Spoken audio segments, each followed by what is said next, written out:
राष्ट्रीय सामाजिक सहायता कार्यक्रम एनएसएपी की इकाई में आपका स्वागत है।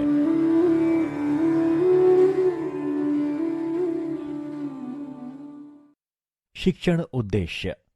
इस इकाई के अंत में आप निम्नलिखित में सक्षम होंगे: एनएसएपी पर विशेष ध्यान देते हुए सामाजिक सुरक्षा योजनाओं को अच्छी तरह समझने में, घटकों, पात्रता की शर्तों, क्रियान्वयन, कोष के निर्गत होने तथा संवितरण, एनएसएपी की निगरानी और मूल्यांकन तथा कन्वर्जेंस के लिहाज से एनएसएपी के बारे में समग्र ज्ञान को पुष्ट करने में।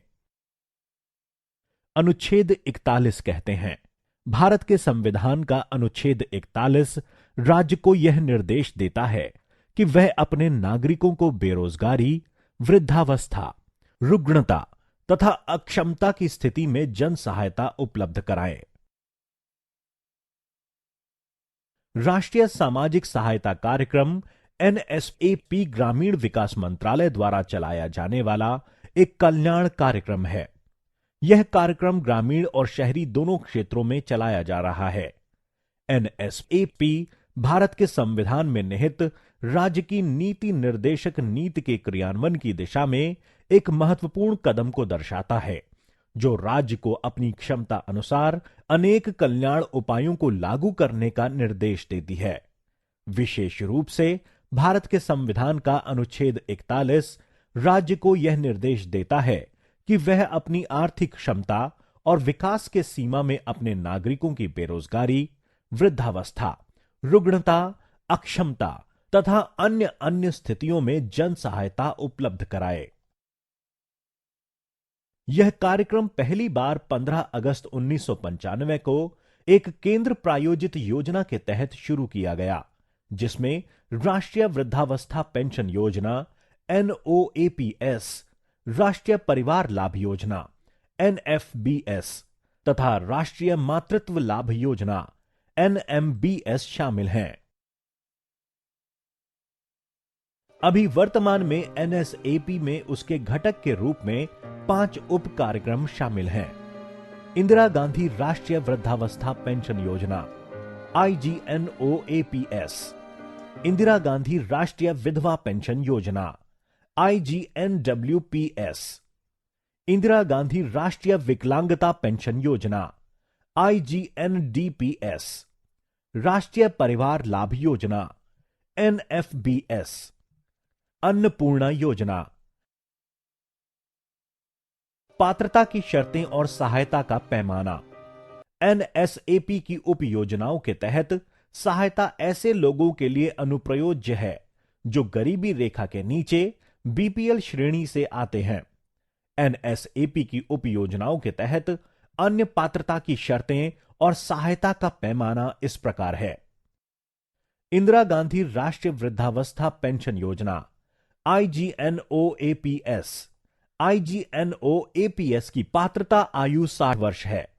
60 साल से 79 साल की आयु के व्यक्तियों के लिए पेंशन की राशि 200 रुपए प्रति माह है।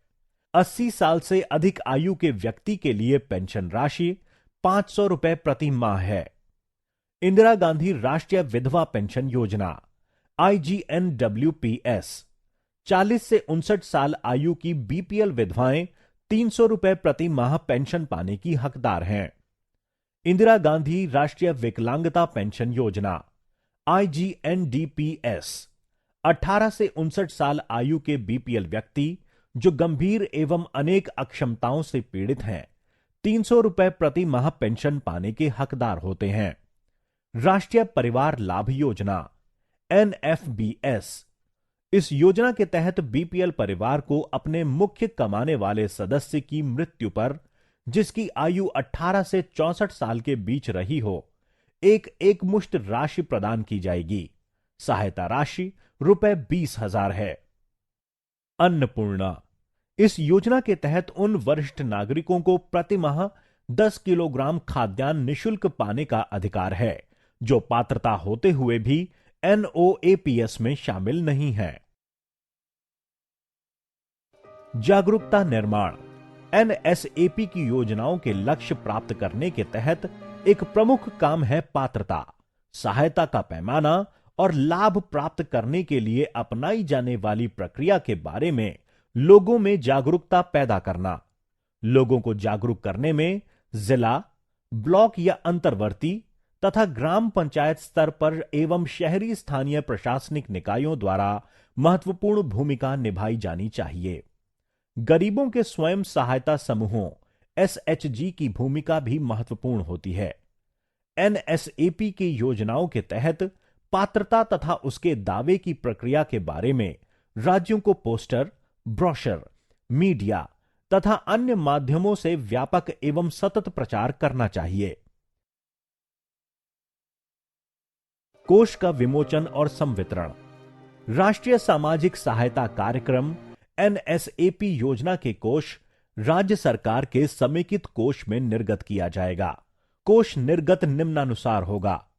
वार्षिक आवंटन 2 किस्तों में किया जाएगा। पहली किस्त प्रावधान के तहत निर्धारित किए गए वार्षिक आवंट का 50% होगी।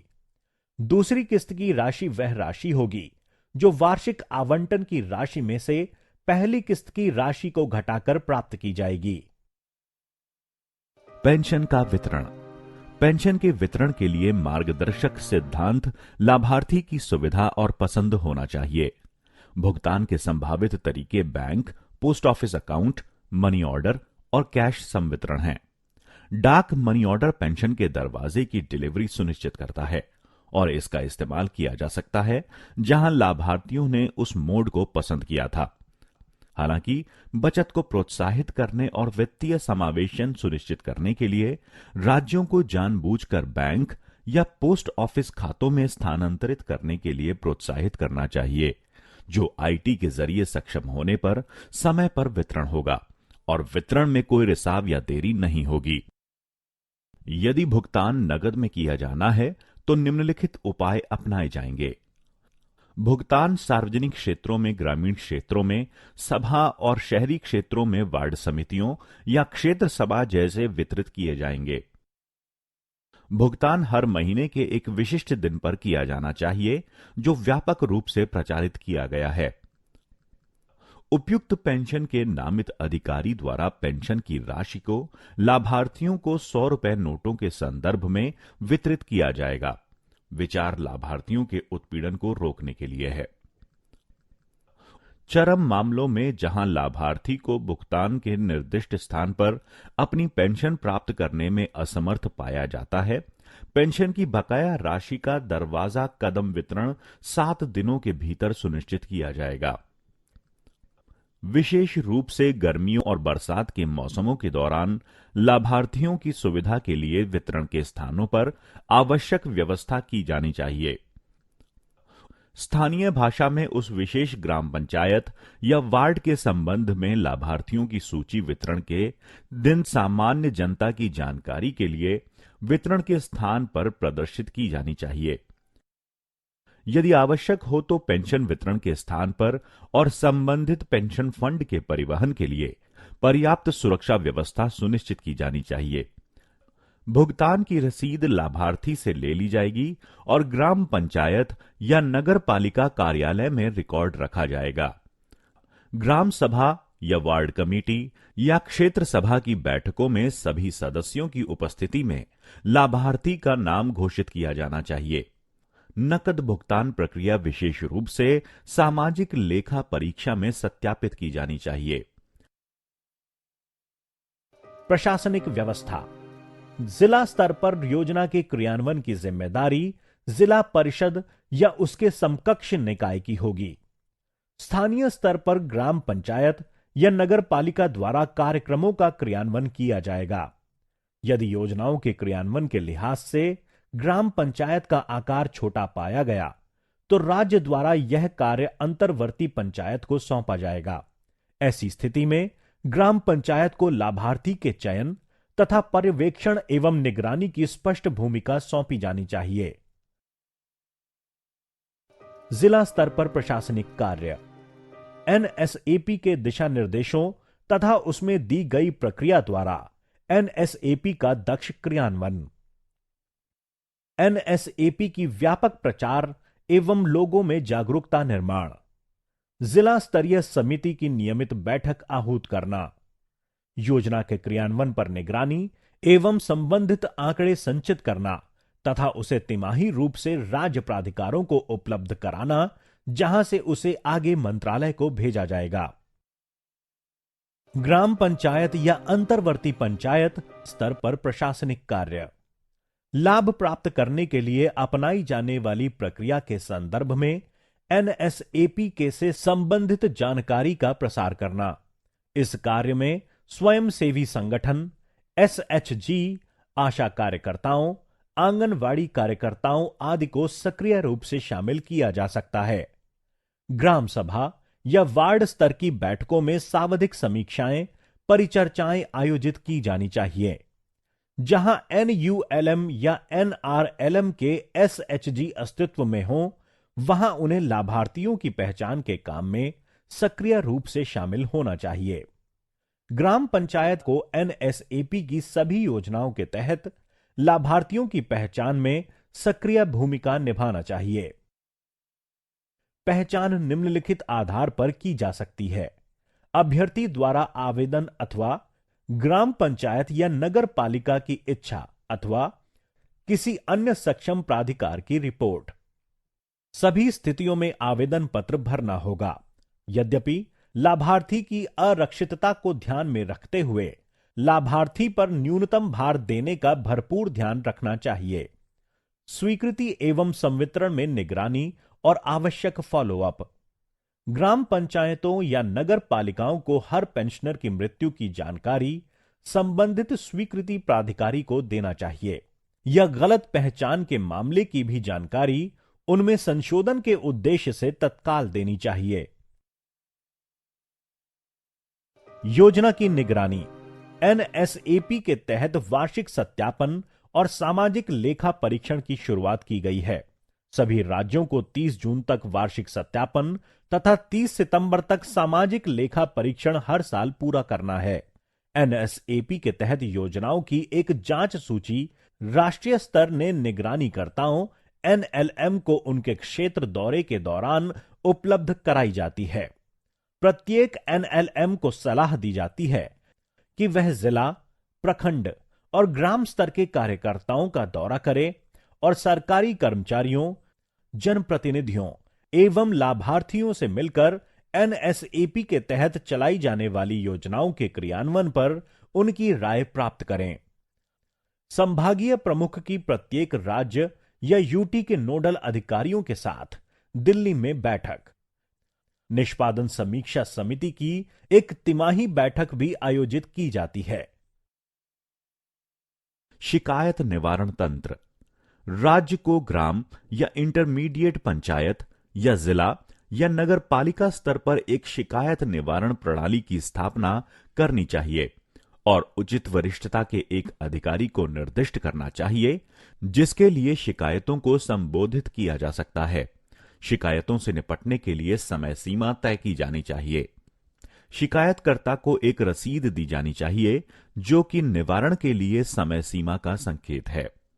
पदनामित अधिकारी के कार्यालय में प्राप्त शिकायतों का एक रिकॉर्ड, कार्रवाई की गई और नतीजे रखना चाहिए। शिकायतकर्ता को कार्रवाई के बारे में लिखित रूप में सूचित किया जाना चाहिए। सामाजिक ऑडिट। निर्णय लेने और नीति निष्पादन में जनता की भागीदारी सुशासन के सिद्धांतों में से एक है। सोशल ऑडिट न केवल योजनाओं के शोधन की ओर जाता है बल्कि लाभार्थियों की शिकायतों के निवारण के अलावा पारदर्शिता और जवाबदेही भी बढ़ाती है। सामाजिक लेखा परीक्षा की घोषणा जिला अधिकारी द्वारा कम से कम 30 दिन पहले की जानी चाहिए। ग्राम पंचायत या नगर पालिका, ब्लॉक या जिला अधिकारी ये सुनिश्चित करेंगे कि लाभार्थियों के नाम और पते, पेंशन के वितरण की स्थिति, पेंशन के भुगतान की राशि आदि सभी प्रासंगिक जानकारी सामाजिक लेखा परीक्षा समिति को कम से कम 15 दिन उपलब्ध कराई जाएंगी अग्रिम रूप से। दिशा निर्देशों का राज्य विशिष्ट रूपांतर। राज्य के दिशा निर्देशों में निम्नलिखित विवरण शामिल होने चाहिए। लाभार्थियों की पहचान के लिए प्रक्रिया, पेंशन की मंजूरी, अपील और समीक्षा सहित विभिन्न प्रक्रियाओं के लिए समय सीमाएं, प्रशासनिक व्यवस्था, संवितरण का तरीका, सामाजिक लेखा परीक्षा और वार्षिक सत्यापन के लिए प्रक्रिया, इलेक्ट्रॉनिक हस्तांतरण, एमआईएस और निगरानी के लिए रोड मैप। राज्य दिशा निर्देश इन दिशा निर्देशों के जारी होने की तारीख से 3 महीने के भीतर राष्ट्रीय समिति को प्रस्तुत किए जाने चाहिए।